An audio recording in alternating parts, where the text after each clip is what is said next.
Trump టెంపర్కే కాదు over యాక్షన్కు కూడా care of.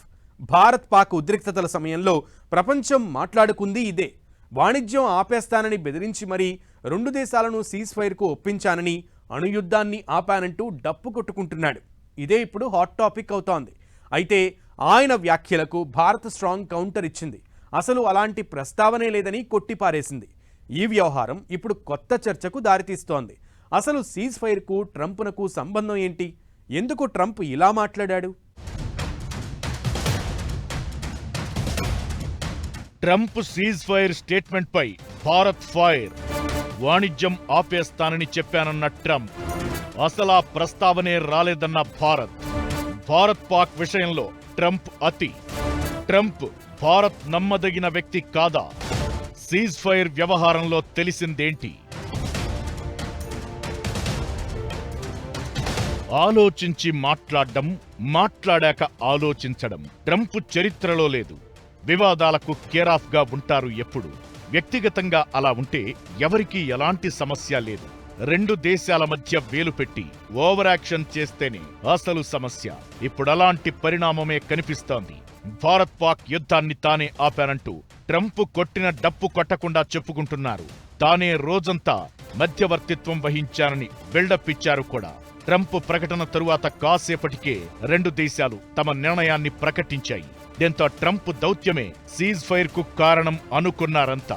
అయితే అటు భారత్ కానీ ఇటు పాకిస్తాన్ గాని ఎక్కడా ట్రంప్ ప్రస్తావన తీసుకురాలేదు. ట్రంప్ పాత్ర ఇది అని, ట్రంప్ చెప్పిన మాటలు ఇవి అని ఎక్కడా చెప్పలేదు. పాక్ డీజీఎంఓ కాల్ చేశారని మన విదేశాంగ శాఖ ప్రకటించింది. ఆ తరువాత సీజ్ ఫైర్ అనౌన్స్ చేసింది. అయితే ట్రంప్ మాత్రం అంతా తన వల్లే అన్నట్లుగా బిల్డప్ ఇవ్వడం స్టార్ట్ చేశారు. డొనాల్డ్ ట్రంప్ 2016 నుంచి 2020 వరకు అమెరికన్ ప్రెసిడెంట్గా ఉన్నప్పుడు ప్రపంచానికి అందరికీ తెలిసింది ఏంటంటే ఆయన పెద్ద మాటలు చెప్పేస్తాడు. ఏది మౌత్లోకి వస్తే చెప్పేస్తాడు. అది అమెరికన్స్ ఏమంటారంటే ఆఫ్ ద కఫ్, అంటే ఏమి తయారవ్వకుండా మైండ్లోకి వచ్చి చెప్పేస్తాడు. ఆయన భాష కూడా విశేషంగా ఎగ్జాజరేటెడ్గా ఉంటుంది. ద గ్రేటెస్ట్ అంటాడు, ఇవన్నీ అంటాడు. ఎందరూ అలవాటు పడిపోయారు అమెరికాలో, యూరోప్లో. భారతదేశానికి మనతో అంత డీలింగ్ ట్రంప్తో లేదు కాబట్టి మనకి ఆయన వ్యవహారం అంతా తెలియదు. భారత్ పాక్ రెండు దేశాలు తన గుప్పెట్లోనే ఉన్నాయన్నట్లుగా ట్రంప్ మాటలు వినిపించాయి. ఉద్రిక్తతలు తగ్గించకపోతే రెండు దేశాలతో వాణిజ్యాన్ని ఆపేస్తానన్నట్లుగా బెదిరించానని, వాళ్లే దారికొచ్చేశారని ట్రంప్ బిల్డప్ ఇచ్చారు. వాణిజ్యమంటే రెండు వైపులా ఉంటుందన్న చిన్న లాజిక్ మర్చిపోయారు ట్రంప్. అసలే టారిఫ్ వార్తో పెట్టే ఇబ్బందుల కంటే ట్రంప్ పడే ఇబ్బందులే ఎక్కువ. అలాంటిది ఇండియా లాంటి దేశాన్ని బెదిరించే సత్తా ఉందా అంటే ఆన్సర్ ప్రతి ఒక్కరికి తెలిసిందే. ఇవన్నీ మర్చిపోయి వాణిజ్యం ఆపేస్తానని చెప్పి బెదిరించి ఉద్రిక్తతలు తగ్గించానంటూ తనను తాను అపర శాంతిదూతగా ప్రొజెక్ట్ చేసుకునే ప్రయత్నం చేశాడు ట్రంప్. అయితే పాకిస్తాన్తో కాల్పుల విరమణ ఒప్పందం విషయంలో ట్రంప్ ప్రమేయం ఉందని భారత్ ఇంతవరకు ఒక్క మాట చెప్పలేదు.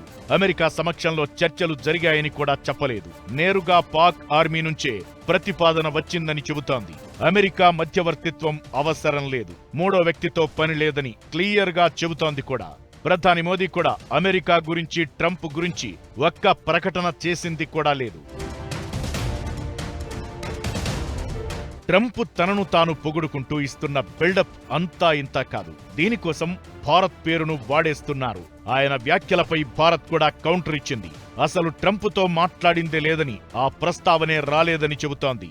ఆపరేషన్ సింధూర్ స్టార్ట్ అయిన తరువాత మే 9న అమెరికా ఉపాధ్యక్షుడు జెడీ వాన్స్ ప్రధాని మోదీతో మాట్లాడారు. మే 8, 10 తేదీల్లో అమెరికా సెక్రటరీ రూబియో విదేశాంగ మంత్రి జయశంకర్తో, 10న జాతీయ భద్రతా సలహాదారు అజిత్ దోవల్తో మాట్లాడారు.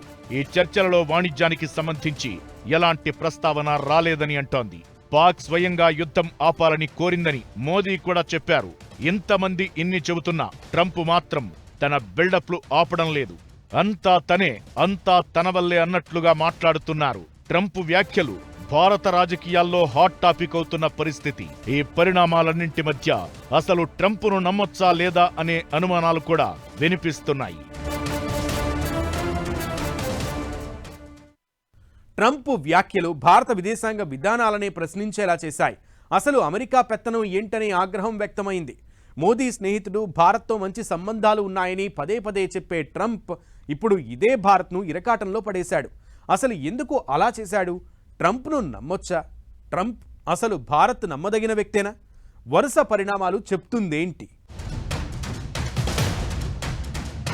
జమ్మూ కశ్మీర్ విషయంలో వైఖరిలో ఎలాంటి మార్పు లేదని, ద్వైపాక్షిక చర్చలు మినహా ఎలాంటి మధ్యవర్తిత్వానికి చోటు లేదని భారత్ పదే పదే చెబుతున్నా ట్రంప్ మాత్రం అంతా తన వల్లే అంటూ బిల్డప్ ఇవ్వడం స్టార్ట్ చేశారు.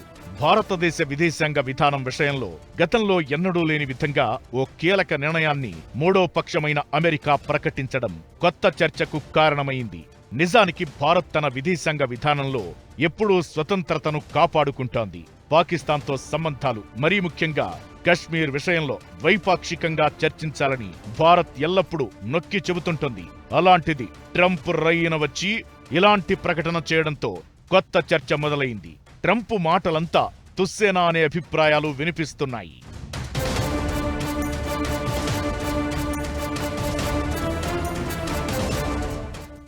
భారతదేశంలో చాలామంది ప్రశ్న ఏంటంటే ట్రంప్ ఏంటి ఓవర్ యాక్షన్ చేస్తున్నాడు, మన సినిమా స్టార్స్ పెద్దవాళ్ళు చేసినట్టుగా మాట్లాడుతున్నాడు, అన్నీ నేను చేశానంటున్నాడు. అంటే మనం ఆయన బ్యాక్గ్రౌండ్ జ్ఞాపకం పెట్టుకోవాలి. ఆయన యుఎస్ ప్రెసిడెంట్ 2017లో అవ్వకముందు ఆయన పెద్ద టీవీ స్టార్. ఆయన ఒక రియాలిటీ టీవీ షో ఉండేది, రోజు వచ్చేవాడు టీవీ మీద, ఒక డ్రమాటిక్గా మాట్లాడేవాడు. టీవీ అట్రాక్షన్ చేసుకోవటానికి ఎలా మాట్లాడేవాళ్ళో మన అందరికీ తెలుసు. దాని గురించి ట్రంప్ చాలా ఫేమస్ అవ్వాడు. ఆ అలవాటు ఉండాలి. ఏది మాట్లాడినా పెద్దగా ఎత్తుగా మాట్లాడతాడు, అన్నీ అయిపోయినట్టుగా చెప్తాడు.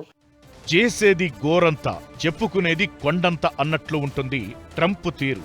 ఇప్పుడే కాదు, గతంలోనూ తన పరిపాలన ఘనతలను మరీ ఎక్కువ చేసి చెప్పుకోవడం ట్రంపునకు అలవాటు. అందుకే ఆయన మాటలను ఆయనను నమ్మొద్దు అనే అభిప్రాయాలు వినిపిస్తున్నాయి. ఇప్పుడు కూడా అదే జరిగింది. పాక్ బతిమిలాడితే భారత్ తీసుకున్న ఓ నిర్ణయాన్ని ట్రంప్ తన ఖాతాలో వేసుకోవడం మరీ దారుణం అనే చర్చ జరుగుతోంది.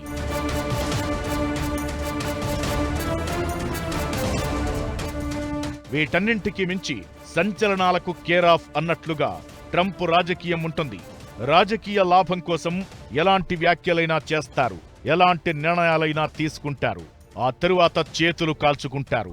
వ్యక్తిగతంగా పేరు కోసం ట్రంప్ ఎలాంటి పనికైనా సిద్ధంగా ఉంటారు. స్నేహం పేరుతో పైకి ఎంత మంచిగా ఉన్నా ఎండ్ ఆఫ్ ది డే ట్రంపునకు ఆయన రాజకీయాలే ముఖ్యం.